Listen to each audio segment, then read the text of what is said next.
This is honey mesquite, or Prosopis glandulosa.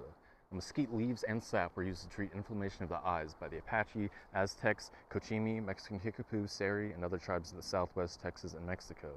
The leaves were powdered, placed into a cloth, moistened, and the liquid was dropped into the eyes, or a strained infusion was used. The sap was dissolved into water and dropped into the eyes. This sap or dried resin was mixed with clay or mud and applied to the hair by the Cacopa, Cahuilla, Pima, Yavapai, and other southwest natives. It was left to dry overnight and then washed out to darken the hair, clean it, kill lice, and leave it glossy. The sap was also used as a general adhesive by the Coahuilla, Comanche, and Yuma. The thorns were used by the Cáhita, Cahuilla, Yavapai, and Yuma as piercing tools, such as for tattooing needles, using charcoal or mesquite leaf juice as the ink, fabric pins, and basketry awls.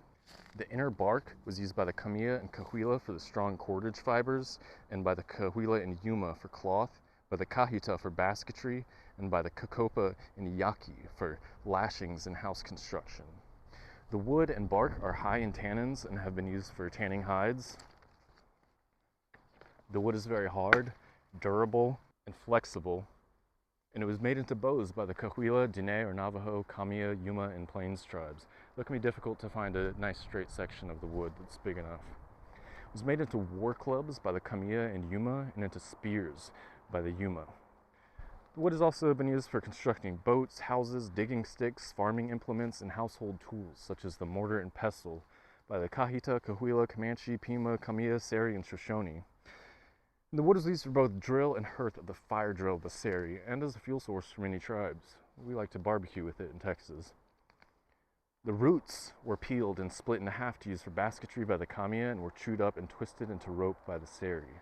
As you can see, these are all mesquite pods that have fallen here, and those were an incredibly important food source for Southwest natives, and to this day are still eaten by many. I have some other videos showing how to eat and process them.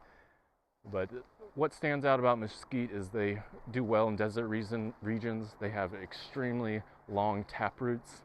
This could go as much as 200 feet down, which is unprecedented among other plants, but this allows it to reach groundwater even in severe droughts or in desert areas. We've been in a severe drought in central Texas, and mesquites are one of the few species that seem to be doing all right. They're still producing their fruits in profusion. And they can also fix atmospheric nitrogen as legumes. So since nitrogen is an essential component of protein, this allows them to produce a lot of nutritious food for other species and for